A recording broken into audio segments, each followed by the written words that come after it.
সেৱা শ্ৰদ্ধা জ্ঞাপন কৰিছোঁ আৰু আমাৰ হিয়াৰামঠো জুবিন গাৰ্গ ডাঙৰীয়াক মই শ্ৰদ্ধাঞ্জলি জ্ঞাপন কৰিছোঁ।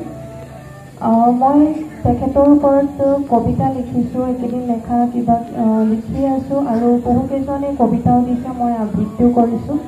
তাৰে মই ভিতৰত এটি কবিতা আবৃত্তি কৰিবলৈ মই প্ৰয়াস কৰিছোঁ আৰু সেই কবিতাটো আমাৰ গহপুৰৰ ৰূপা বৰপূজাৰী বাইদেৱে লিখিছিলে আৰু তেখেত এগৰাকী কবি, সমাজসেৱিকা, লেখক।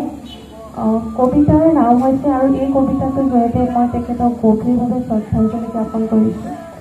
কবিতাৰ নাম জুবিন গাৰ্গ। এটা অনুষ্ঠানৰ জৱনিকা পৰি এখন মস্ত সামৰণি হ'ল, এখন দেশৰ কলিজা সোজা হৈ ৰল। হৃদয়ে হৃদয়ে তুমি চিৰ প্ৰবাহমান জুবিন দা। অসমৰ এগছি বঞ্চি তুমি কেতিয়াও আন্ধাৰে নাচিব নোৱাৰা যুগতৰ এটি সপোনৰ নাম জুবিন গাৰ্গ।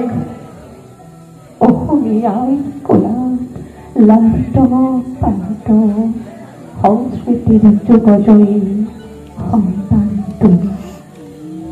অসমৰ আকাশৰ এটি সূৰ্য তুমি, অসমৰ অসমীয়াৰ ঘৰে প্ৰতি গৌৰৱৰ জুবিন গাৰ্গ তুমি। এটা যুগৰ অৱসানৰ নাম জুবিন গাৰ্গ, অসমীয়াৰ হিয়াৰামঠো জুবিন গাৰ্গ।